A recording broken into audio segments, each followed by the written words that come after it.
necesidad que se convierte de repente en un gozo, pero al mismo tiempo también en un refugio. Mirar los ojos de Cristo es lo que nos trae a un ambiente interior, un ambiente emocional y espiritual de gran gozo, de gran certeza y de gran paz, a pesar de lo que suceda alrededor de nuestra vida. Y es algo que va muy acorde a lo que hemos estado estudiando durante las últimas semanas en esta serie de imitadores de Cristo. Hoy vamos a ver la quinta parte de lo que es este estudio que se está formando, tratando de encontrar justamente estas razones de el por qué, para qué y de qué manera debemos de seguir a Cristo y convertirnos en imitadores de Él. Hemos estado estudiando durante estas semanas este versículo, Mateo 11, 28 al 30, que dice: venid a mí todos los que estáis trabajados y cargados, y yo os haré descansar. Llevad mi yugo sobre vosotros y aprended de mí, que soy manso y humilde de corazón, y haréis descanso para vuestras almas, porque mi yugo es fácil y ligera mi carga. Es la invitación que constantemente nosotros estamos tratando de transmitir a toda la gente que nos rodea, y es una gran recomendación que podemos hacerle a cada uno de los que aquí están presentes, porque evidentemente el único lugar donde podremos encontrar ese gozo, esa llanura, esa paz total, es justamente en Cristo. ¿Y cómo lo vamos a lograr hacer? Bueno, convirtiéndonos no solo en sus discípulos, sino siendo imitadores de Él. Esa es la forma en la que vamos a poder llegar a ser cada día mejores, pero sobre todo con una bendición implícita en medio de ellos que nos va a traer satisfacción, que va a ser tranquilidad, paz y llanura a nuestras vidas. Aprended de mí, dice la palabra de Dios. Hay en alguna medida que reconocer que en cada uno de nosotros se presentan cuestiones del día a día. Tenemos que entender que todos estamos tentados y estamos de alguna manera expuestos al pecado.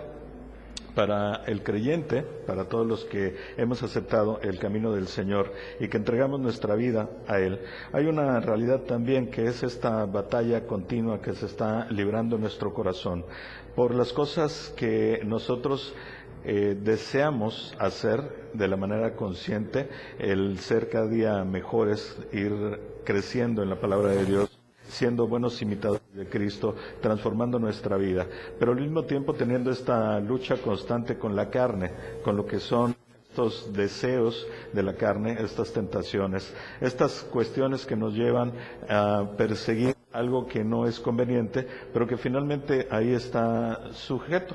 Es importante entender que esa lucha de convertir el pecado y tratar de encaminarnos más hacia la santidad es una realidad en cada uno de nosotros. No hay alguien en este mundo que pueda decir que está libre de esto. Todos estamos tentados con mayor, menor medida. Y lo único que es cierto es que las personas que han logrado fijar sus ojos en Cristo, que han logrado trascender en medio de esta necesidad del morir al yo, son los que tienen menos efecto, pero finalmente todos estamos sujetos al pecado. Uno de los pecados más difíciles de eliminar en nuestra vida es el orgullo, y esto pues es lamentablemente naturaleza que está en nuestro corazón. El yo es algo que no podemos quitar de nuestra vida porque finalmente somos nosotros. Tenemos que andar con nosotros mismos a donde vayamos, y ese exponernos hacia el yo es algo que nos trae mucha frustración y de repente nos deja incluso en momentos muy complicados acerca de la toma de decisiones que puedo tener. Por cuestiones acerca de directamente el orgullo, nos damos cuenta que estamos expuestos por él a no seguir el consejo de Dios, por ejemplo. Diría uno, bueno, ¿por qué no sigo el consejo de Dios? Pues por orgullo, por el yo, porque yo puedo hacer mejor las cosas, porque yo sé mejor que tú, Señor, qué es lo que conviene para mi vida. Yo sé mejor que tú, Señor, qué es lo que debo de hacer, porque tú estás aquí. Tú no conoces las circunstancias, tú no conoces todo el entorno, tú no conoces mis sentimientos ni mis deseos, entonces lo tengo que hacer yo. El orgullo es un gran tropiezo. ¿Por qué? porque nos hace no seguir el consejo de Dios. Tiene otro efecto más. Por él nos herimos con facilidad. ¿Por qué? Porque el yo nos lleva a sentir, a desear, pero sobre todo a exponer claramente que las cosas son como yo las quiero. No me importan los demás. No me importa la gente que está cerca, la gente que está lejos, la gente con la que tengo relaciones estrechas o no. Finalmente, importo yo. Y como importo yo solamente y quiero que las cosas sean como yo las quiero, entonces no me importa herir a los demás. Y esto es también un gran tropiezo en medio de nuestras vidas. Por él también tenemos que entender que sentimos envidia. Y dentro del orgullo hay otra cuestión que se llama yo lo quiero. Es el yo, el que está ahí. Compartía el miércoles con los varones una definición de envidia que me pareció realmente importante el poderla destacar, porque regularmente concebimos la envidia como el hecho de querer lo de los demás. Yo quiero, yo ambiciono, yo deseo lo que los demás tienen.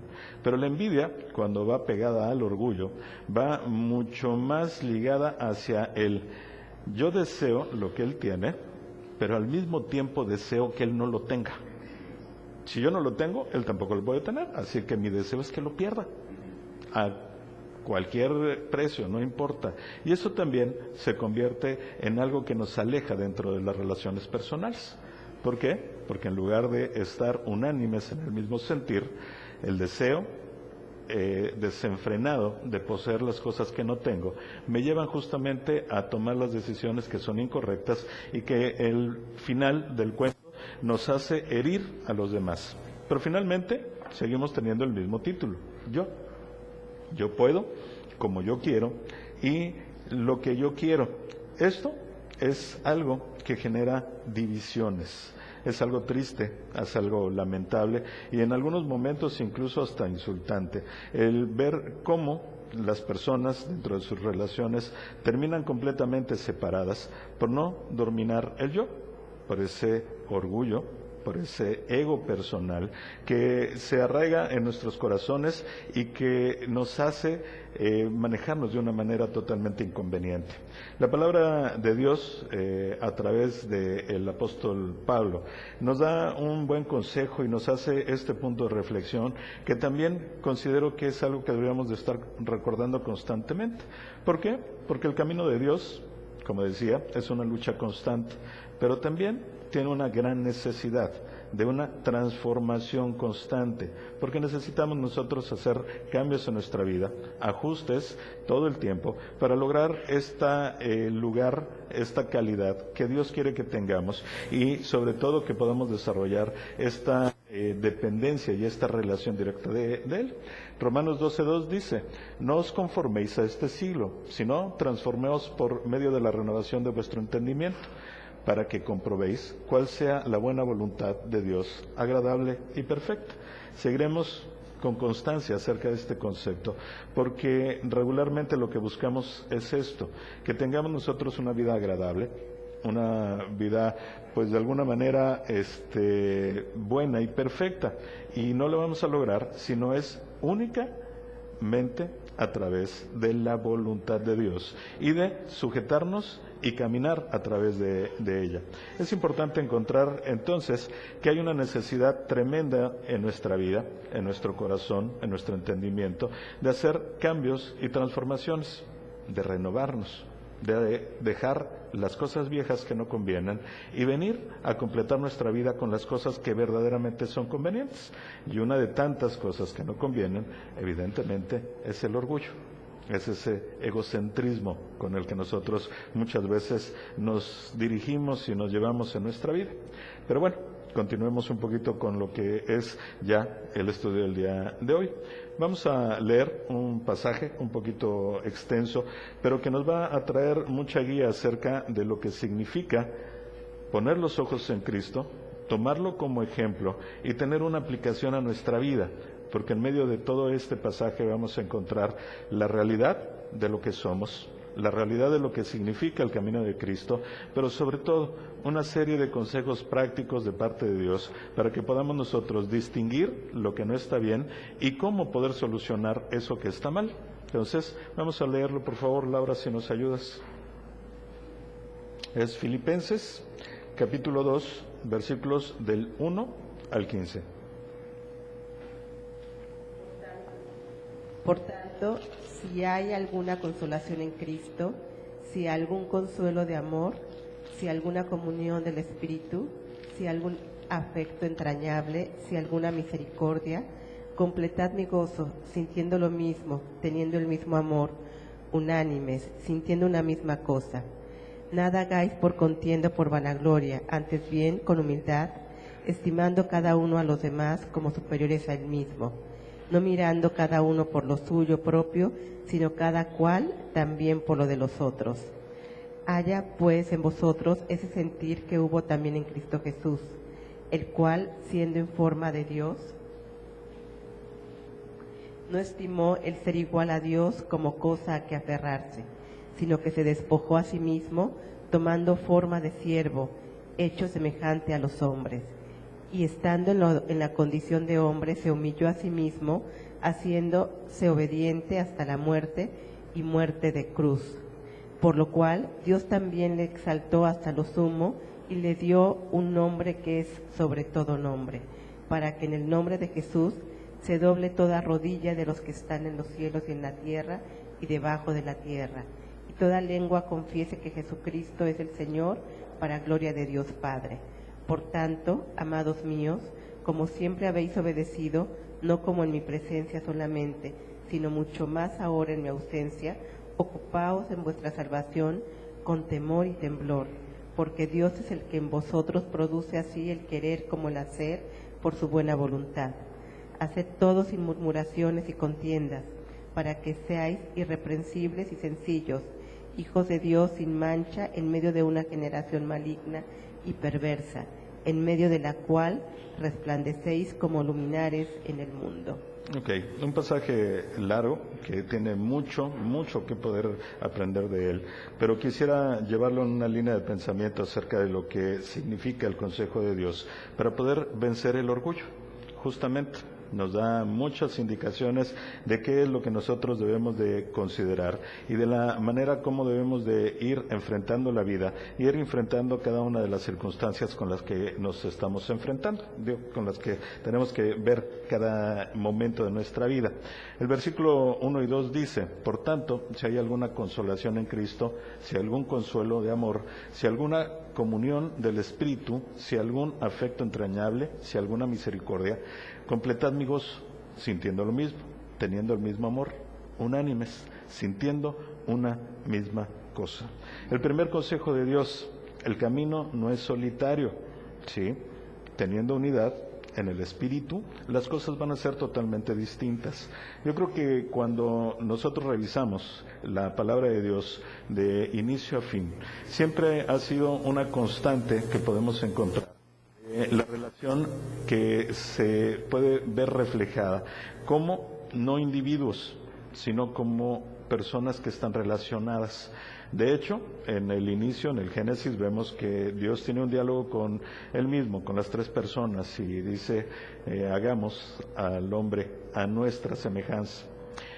¿Qué es lo que nosotros tenemos que entender entonces? Que el camino de la transformación, el camino de Cristo, el camino de gracia, no es un camino solitario, no es un camino con el cual nosotros tengamos que estar cargando constante y continuamente. Por el contrario, es un camino que se tiene que andar siempre con otras personas más, con una condición importante, que podamos nosotros ser unánimes, que haya unidad en el Espíritu, porque esto pondrá un objetivo común en medio de esa relación y nos va a permitir que podamos ir avanzando al mismo tiempo, arrastrándonos unos a otros, empujándonos unos a otros, animándonos unos a otros, exhortándonos unos a otros, pero haciendo que el camino sea mucho más sencillo y más fácil. Yo creo que si lo entendemos desde este concepto, va totalmente contrario a lo que podría ser el entendimiento del orgullo y el egocentrismo o el egoísmo. porque este nos ubica a nosotros como el centro de las cosas, y la recomendación de Dios es: compartan, sean una pieza clave en medio de un todo y no ustedes como el todo. Eso es importante que lo podamos visualizar. Un poco más adelante, los siguientes versículos dice: no hagáis nada hagáis por contienda o por vanagloria, antes bien con humildad, estimando cada uno a los demás como superiores a sí mismo, no mirando cada uno por lo suyo propio, sino cada cual también por lo de los otros. Filipenses 2, versos 3 y 4. Aquí tenemos el segundo consejo de Dios. Es importante empezar a entender qué es lo que nos está dando a entender aquí. ¿Qué sucede? Si lo leemos muy de rápido, bueno, la recomendación es sencilla, es simple, es clara, y te dice que no hagas nada por contienda o por vanagloria. Finalmente, es nuevamente una recomendación de nunca hagas las cosas por ti y para ti. Está hablando directamente acerca de esto. Nos dice que nada hagamos nosotros por contienda o vanagloria. Muchas personas podrían preguntarse, yo me lo he preguntado muchas veces, ¿cómo es que la contienda podría ser una motivación para hacer algo?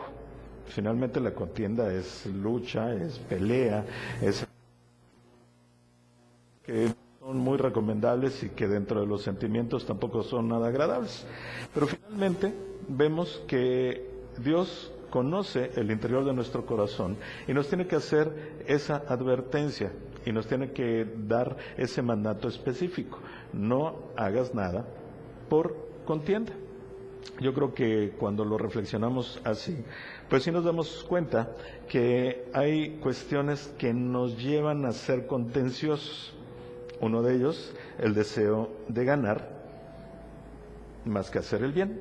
Entonces, cuando mi objetivo es ganar, estoy expuesto a la contienda, porque hay un reto, porque hay probablemente una discusión, porque hay probablemente algo que nos lleve a generar acuerdos, algo que nos permita salir adelante con una situación en comunión o en pareja.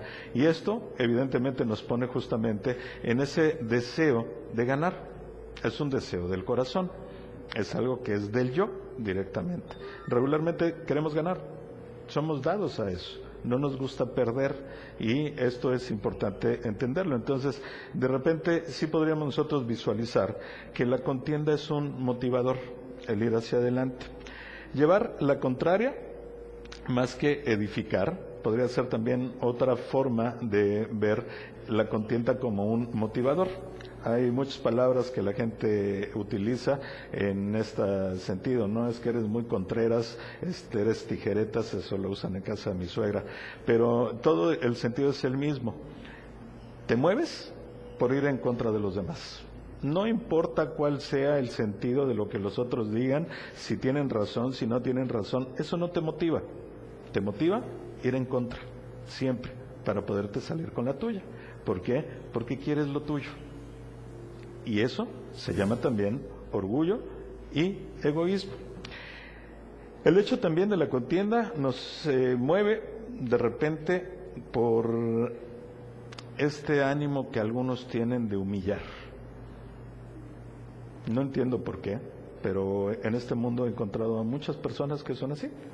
Comentaba hace tiempo que tuve una convivencia con unas personas, ya hace mucho tiempo, y la verdad es que caímos en algo que no fue bueno, aunque la verdad era muy simpático. Una pareja, estaban teniendo ahí un altercado entre ellos, de convivencia, ni siquiera una gran pelea, pero el marido se acabó a la señora de una manera tremenda, la humilló, no saben de qué forma, pero lo hizo muy gracioso. Todos nos reímos. Finalmente era muy simpático, era casi un chiste actuado lo que hicieron ellos ahí. Pero finalmente veo hoy que la contienda también es un motivador, y ese motivador de humillar. ¿Por qué?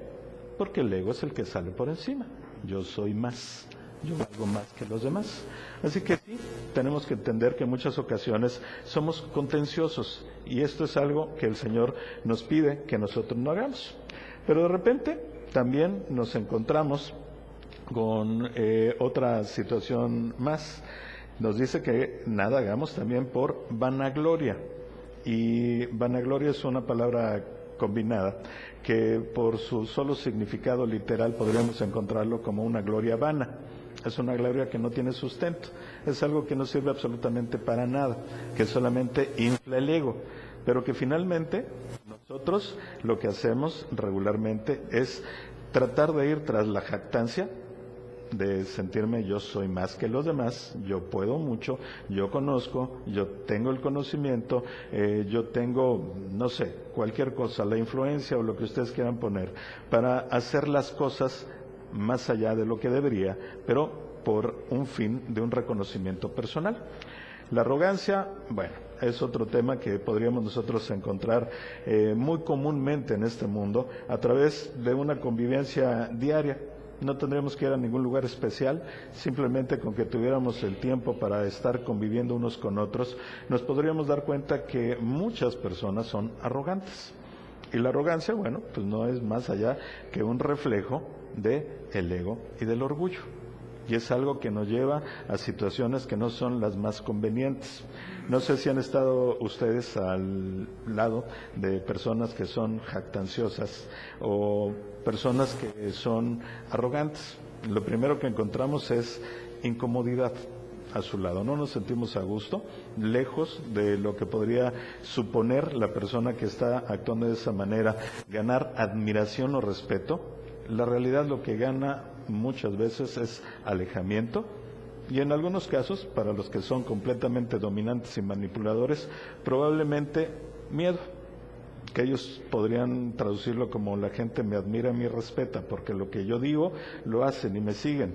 No lo hacen porque te admiren y te respeten, lo hacen porque te tienen miedo y porque de alguna manera saben que puede haber consecuencias de no actuar como la manera que tú lo quieres hacer. Pero la vanagloria justamente es un camino en el que regularmente lo que nosotros queremos es lucir bien, con el ánimo de tener reconocimiento personal y muchas veces al grado del deseo de ser adulados. Ya no es tan solo al grado del reconocimiento, porque finalmente yo creo que el Señor Jesús lo hizo en algunas ocasiones, reconocer el valor de las personas, no de los que trataban de ser jactanciosos o arrogantes. Reconoció el valor, por ejemplo, de la samaritana, cuando ella fue y le compartió agua. Eso sería un ejemplo de ese reconocimiento. Así que el Señor reconoce y nos da esa facultad también de sentirnos bien cuando la gente nos puede, pues de alguna forma felicitar por lo que estamos haciendo, siempre y cuando esto no rebase el yo, porque eso sería ya un punto importante en el que no podríamos caer. Pero repito, hay muchos que lo hacen por sentirse adulados, porque empieza a surgir en ellos comentarios a su alrededor de no, hombre, qué bueno eres, eres fuera de serie, te admiro por todo lo que has hecho, por todo lo que ganas, por todo lo que haces. Y esto es justamente el camino del cual Dios nos advierte que no debemos de tomar. Así que la recomendación es no hagamos nada por contienda y tampoco lo hagamos por vanagloria. Pero después nos dice que lo hagamos con humildad, estimando a los demás como superiores a cada uno de nosotros. Qué importante es encontrar nuevamente esta palabra de humildad. Sabemos que el Señor Jesucristo, Jesús, Dios hecho hombre en esta tierra, pues sería el merecedor de toda la gloria, de toda la alabanza. Él debería haber sido alguien que en este mundo, al llegar, le debíamos haber reconocido, alabado, exaltado y servido incondicionalmente. Pero Él no. Él vino en una muestra y un ejemplo totalmente distinto. Él vino con humildad a servir, a reconocer a los demás como mayores a Él. Hay un pasaje que hemos estudiado en otras ocasiones acerca del servicio. El lavamiento de los pies, por ejemplo, es un ejemplo muy claro en el que el Señor Jesús, al contrario de sentirse con esta arrogancia, por sentirse de gran estirpe y llegar y que le sirviera a todo el mundo, lo primero que hizo al entrar a la casa donde fue invitado fue ceñirse un paño en la cintura, agacharse, arrodillarse y lavar los pies a los que ahí estaban. Es una muestra total de humildad. No porque se sintiera menos que ellos, en el sentido que el mundo no lo pone, ¿no?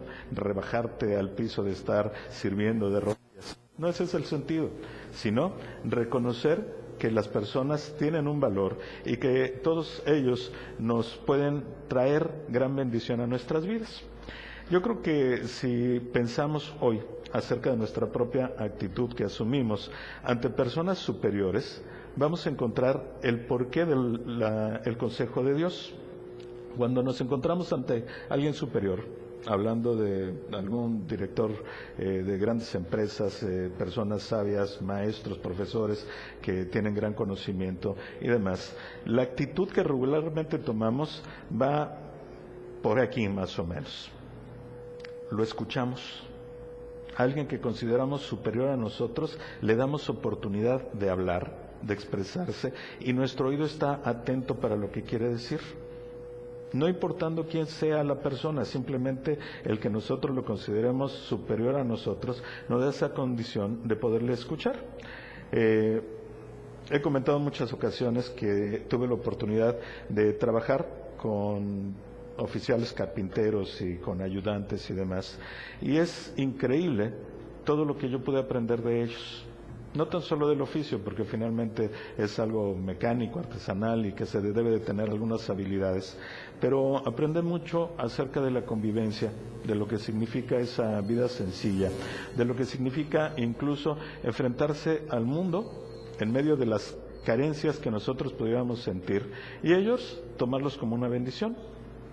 Eso era importante. Entonces, cuando nosotros empezamos a considerar a alguien superior a nosotros mismos, le damos nuestro oído, lo escuchamos. También, cuando consideramos que alguien es superior, pues actuamos con tolerancia. No nos fijamos tanto en sus defectos, no nos fijamos tanto en sus debilidades. Toleramos mucho, de repente, sus actitudes, porque lo sentimos como alguien más arriba. Y nos fijamos mucho más en sus virtudes y empezamos a construir y a edificar la propia persona que está frente a nosotros. Y eso también es un gran consejo que va implícito en esta recomendación que hace Dios a través de su palabra, en donde nos dice que tendremos que actuar con humildad, considerando a los demás como superiores a nosotros mismos. Estas personas, como les decía, las edificamos regularmente y tratamos de presentarla ante los demás como personas especiales. Y repito, hay que ver el nivel hacia donde quiero llegar. No es la adulación, no es hacerlos inflar, no es hacerlos hincharse como pavo real. No, simplemente es reconocer que tienen muchas virtudes, todos los demás, mucho más que las mías, y en ese sentido es que nos agrada también presentarlos como alguien especial para que quien esté siendo el que llega a esta plática o a este momento también lo considere como superior y también le preste el oído, también sea tolerante y también trate de aprender de él. Esto es un punto muy importante.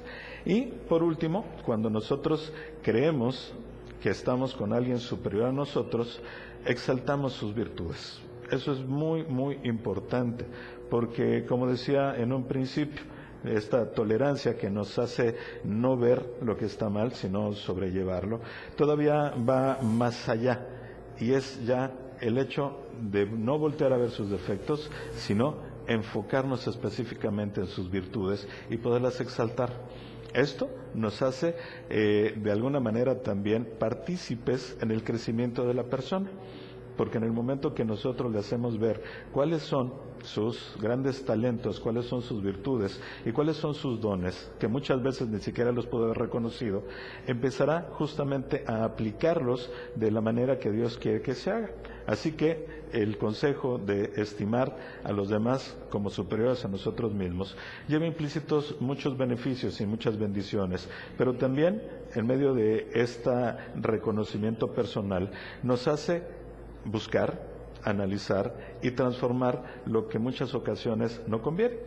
Y en este sentido, de lo que hemos estado comentando, es apagar el yo, hacer pequeñito el ego y desaparecer el orgullo de nuestra vida, porque eso nos dará la condición para poder considerar a los demás como superiores a nosotros mismos, sin egoísmo, porque considerar a los demás como superiores a nosotros mismos es mirar no solo por lo tuyo, sino miramos por lo de los demás. Empezamos a cambiar la forma en la que visualizamos nuestro entorno y la forma en la que consideramos a las personas, porque cuando se quita la atención de nuestro circulito estrecho que somos yo, empezamos a ver que hay un mundo totalmente distinto a nuestro alrededor, en el cual necesitamos ayudarnos y del cual podemos aprender mucho. Así que es sin egoísmo, dice ahí la palabra, no mirando cada uno por lo suyo propio, sino cada cual también por lo de los otros. Es importante entender que Dios siempre ha estado en este camino de estarnos mostrando que la mejor forma de llevar nuestra vida justamente será así, con humildad y compartiendo con los demás. Más adelante, el verso 5 al 11 nos dice: haya pues en vosotros este sentir que hubo también en Cristo Jesús, el cual, siendo en forma de Dios, no estimó el ser igual a Dios como cosa a que aferrarse, sino que se despojó a sí mismo, tomando forma de siervo, hecho semejante a los hombres, y estando en la condición de hombre, se humilló a sí mismo, haciéndose obediente hasta la muerte y muerte de cruz. Por lo cual, Dios también lo exaltó hasta lo sumo, y le dio un nombre que es sobre todo nombre, para que en el nombre de Jesús se doble toda rodilla de las que están en los cielos y en la tierra y debajo de la tierra, y en toda lengua confiese que Jesucristo es el Señor, para gloria de Dios Padre. Versículos 5 al 11. Vemos ahí lo que sería el ejemplo de Cristo: despojarse de uno mismo. Qué difícil podría ser, pero con el ejemplo de quien fue el hacedor de todo, por quien se sustenta este mundo, este universo y todo lo que conocemos, se humilló a tal grado de venir a encarnarse en este mundo, en un cuerpo humano, y sobre todo sacrificándose en una muerte que fue muerte de cruz. Si Él fue ese ejemplo de humildad, ¿por qué nosotros no lo podríamos hacer? El despojarse de uno mismo, ese es el camino en el que tendríamos que empezar a hacer, a labrar esa senda en la cual podríamos llegar a tener un poco más de comunión con Dios y con Cristo. ¿Qué es lo que nosotros tendríamos que hacer en esta transformación de nuestra vida? Evidentemente, como decía hace un momento, apagar el yo, hacerlo cada vez menos, deshacernos del orgullo que no lleva a nada bueno y cambiar ese egoísmo por una visión común, por una visión hacia los demás, por una visión de servicio, por una forma en la cual nuestra visión y nuestra óptica sea completamente transformada. Si vemos las palabras que utiliza el autor, dice: haya pues en vosotros este sentir que hubo también en Cristo Jesús. Un sentimiento es algo que nace del corazón. Dios lo conoce perfectamente y nos hace esa recomendación. Nosotros tenemos que transformar nuestros corazones, porque de ahí nacen los sentimientos. Podemos estudiar mucho, podemos aprender mucho, podemos de alguna manera ser incluso eruditos en la palabra de Dios, pero si no hay una transformación de nuestro corazón, los sentimientos no van a ser transformados, porque nuestro espíritu domina nuestro entendimiento. Por más que nosotros pensemos hacer cosas buenas, si nuestro espíritu no está sometido a ese trabajo de la relación estrecha con el Espíritu Santo y de estar dominado por Él, no vamos a lograr nada. Podríamos tener toda la teoría, pero sin la práctica no vale absolutamente de nada. Así que el ejemplo es claro. Jesús tuvo ese sentir, el sentir de ser menor que los demás, considerarse a Él menor y a los demás superiores. Él tuvo esa transformación, pero también tenemos que entender que hay una motivación en medio de todo esto. Eso es también parte del cambio de la visión, porque regularmente nosotros ponemos nuestra vista en lo que vemos, en lo que sentimos, en lo que apreciamos, en lo que deseamos, pero nuestra vista es muy corta porque la tenemos puesta a lo mejor unos cuantos años adelante solamente. No aprendemos a tener nuestra vista puesta en lo que sería el final de la historia. Jesucristo nos da el ejemplo de que sí lo hizo. ¿Por qué? Porque su visión fue puesta en lo que Dios puso para él, la forma en la que lo tenía que hacer, porque al final de todo, ¿qué iba a suceder? Por lo cual Dios también lo exaltó hasta lo sumo y le dio un nombre que es sobre todo nombre, para que en el nombre de Jesús se doble toda rodilla. La exaltación es algo que para nosotros también está presente. Va a haber reconocimiento. Qué bueno que podamos estar así. Dios nos va a reconocer.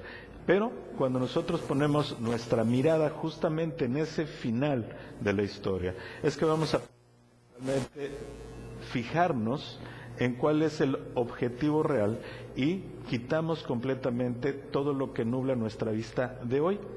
No importa lo que nos suceda en este mundo, el tiempo de vida es muy corto. La eternidad es eso, es eterna. No va a tener comparación. Un instante en esta tierra, una eternidad en cualquiera de los dos sitios. En el cielo con Dios y con Cristo, o en el infierno. No hay puntos medios. Pero esa es la visión que deberíamos estar nosotros poniendo constantemente y no dejarnos distraer por lo que el mundo aquí nos puede estar ofreciendo y que de alguna manera lo único que sirve es para opacar y nublar nuestra vista y para no poder justamente enfocarnos y ubicarnos en lo que verdaderamente vale la pena, que es el camino futuro y que es el reinar junto con Cristo allá en el cielo. Esto es importante entenderlo. Después continúa el pasaje y es esto, una serie de consejos prácticos para saber cómo poder lidiar con el orgullo. Ya vimos que no es lo mejor, ya vimos que no es lo más recomendable, ya vimos que hay un consejo especial para hacer un cambio radical en nuestras vidas, ya vimos que hay un ejemplo, el ejemplo de Jesucristo, pero Dios no nos deja muchas veces ahí con incertidumbre de yo ya te dije qué hacer, ahí a ver cómo lo haces. Dios siempre nos da el consejo y nos dice cómo lograr y hacer las cosas. Versos 12 al 15 dice: por tanto, amados míos, como siempre habéis obedecido, no como en mi presencia solamente, sino mucho más ahora en mi ausencia, ocupaos en vuestra salvación con temor y temblor, porque Dios es el que en vosotros produce así el querer como el hacer, por su buena voluntad. Haced todo sin murmuraciones y contiendas, para que seáis irreprensibles y sencillos, hijos de Dios sin mancha, en medio de una generación maligna y perversa, en medio de la cual resplandecéis como lumbreras en el mundo. Hay algo bien importante en medio de todo esto: los consejos prácticos para poder luchar y lidiar con el orgullo y hacerlo a un lado de nuestras vidas. Primero, vive bajo la omnipresencia de Dios. Pablo reconoce a los filipenses y les dice: me da muchísimo gusto saber que cuando yo estaba, ustedes se comportaban de una buena manera, pero me da mucho más gusto saber que aun cuando yo no estoy, se siguen comportando bien. Si nosotros lo ponemos ahí con la limitante de este mundo y de Pablo, que solamente podría estar presente en un solo lugar y poder enterarse de lo que sucedía a través de cartas o de comentarios de las personas que viajaban, si eso lo transformamos hacia la omnipresencia de Dios, imaginémonos nada más de qué manera vamos a poder estar nosotros gozosos, firmes, tranquilos, certeros, en paz y sobre todo con gran confianza de poder hacer lo que Dios nos está pidiendo, porque está con nosotros, nos acompaña todo el tiempo, está a nuestro lado y sobre todo nos empodera para hacer las cosas correctamente. Sé que una buena forma de lidiar con el orgullo y con el egocentrismo o con el egoísmo, pues evidentemente es vivir bajo la omnipresencia de Dios, porque entendemos que Él ve todo lo que hacemos, Él conoce nuestro corazón, Él sabe perfectamente cuáles son nuestras intenciones y esto nos ayuda también a dominarnos y empezar a borrar las cosas.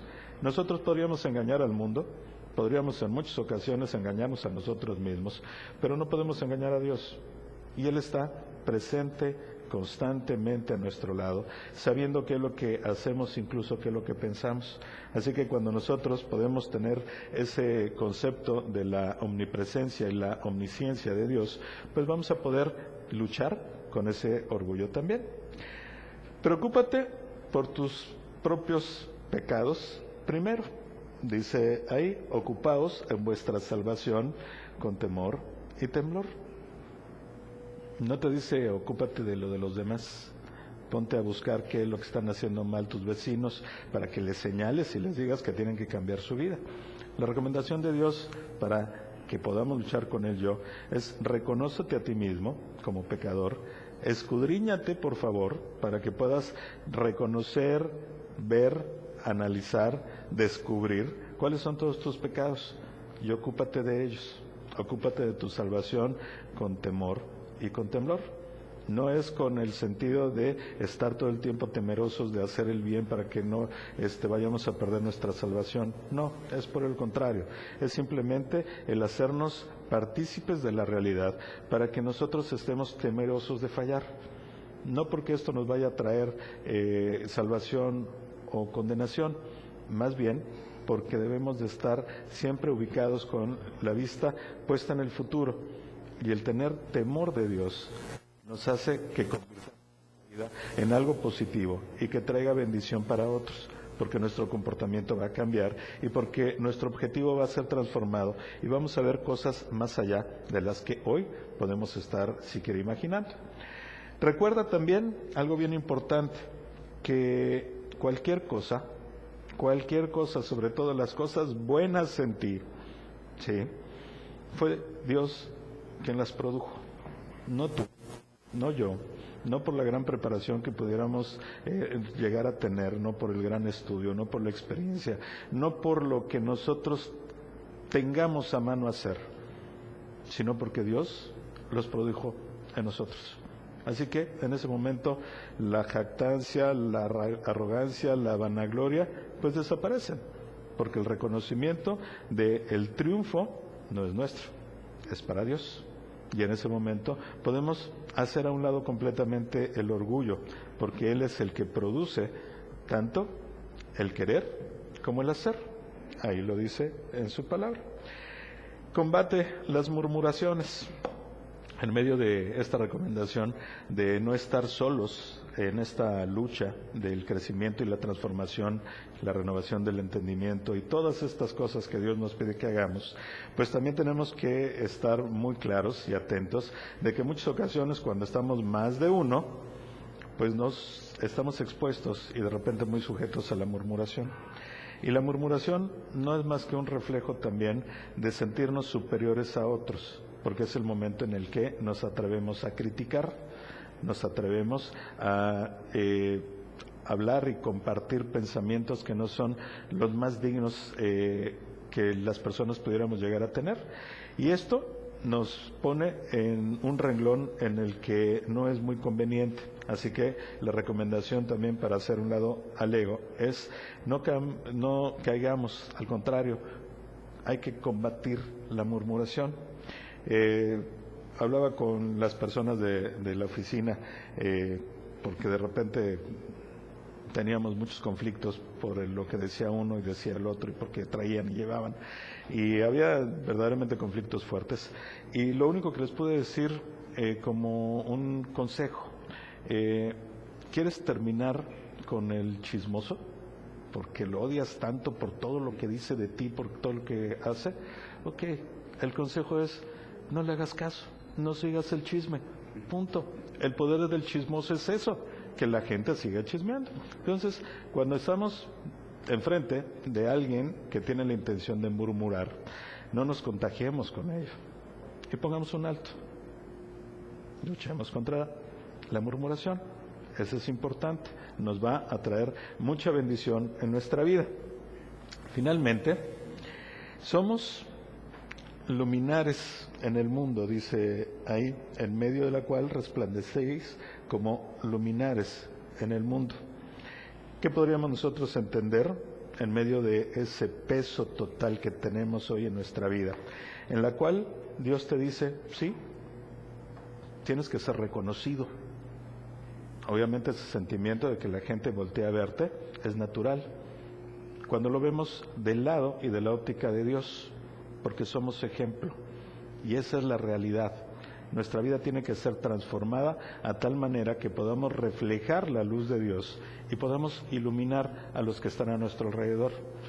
No por reconocimiento personal, sino justamente para que sea Dios glorificado en medio de este mundo y podamos nosotros ser tan atractivos que quien nos rodea se sienta de alguna manera sí, invitado a tratar de preguntar qué pasa en la vida de ustedes, que es diferente, qué es lo que han hecho para poder disfrutar lo que es esa paz y esa tranquilidad en medio de un caos, puede reflejar su vida.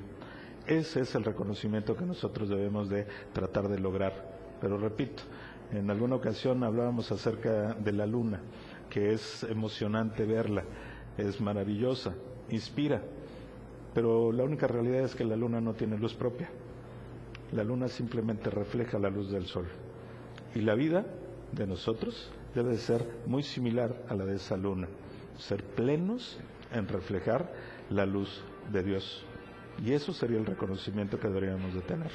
¿Okay? Oremos, por favor, antes de que llegue Darth Vader aquí.